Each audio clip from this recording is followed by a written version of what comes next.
ibyo ni iby'ababyeyi benshi bubu basigaye bakoresha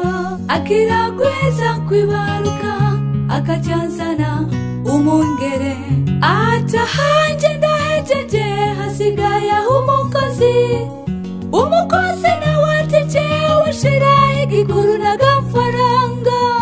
umwana agakuzwa n'amata y'inka kandi nyina ayafise agakura n'agahinda ko kubura ababyeyi kandi abafise bavyuka mu kazi akiryamye bakagaruka akiryamye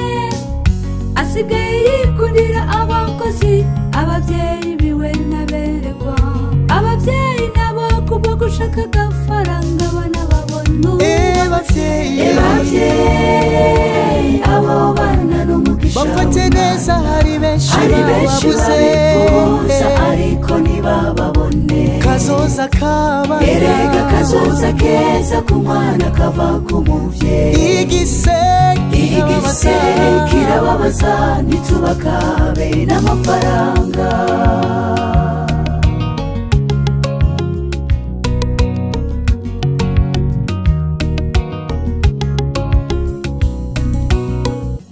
imisi yose uvuga ngo uva ku kazi wiruhiye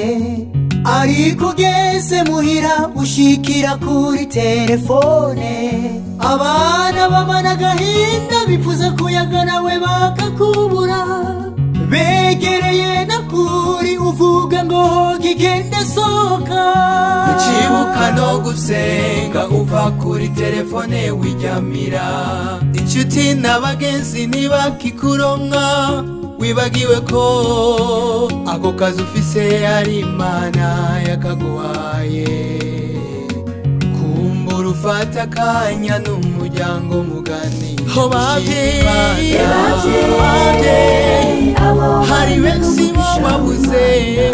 hari benshi babipfuza ariko ntibababone kazoza keza erega kazoza keza kumwana kava ku muvyeyi igise kirababaza ntitubakabe n'amafaranga ababyeyi abo bana n'umugisha hari benshi babipfuza ariko ntibababone erega kazoza keza ku mwana igise kirababaza ntitubakabe n'amafaranga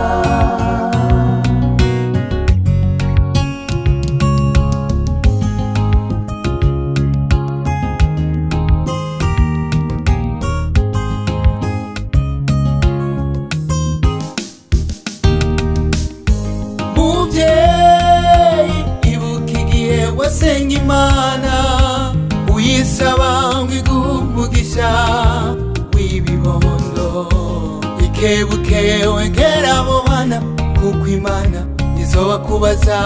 erega umunezero w'abana ntabwo ari uwo kubagurira amahumu erega umunezero w'abana ntabwo ari uwo kubasohokana ku mabici ahubwo ni ukubarerera mu ijambo ry'Imana ibyo byonyine nibyo byoshimisha Imana yabaguhaye nawe uriho niwishinga ubarerera mu isi uzobabazwa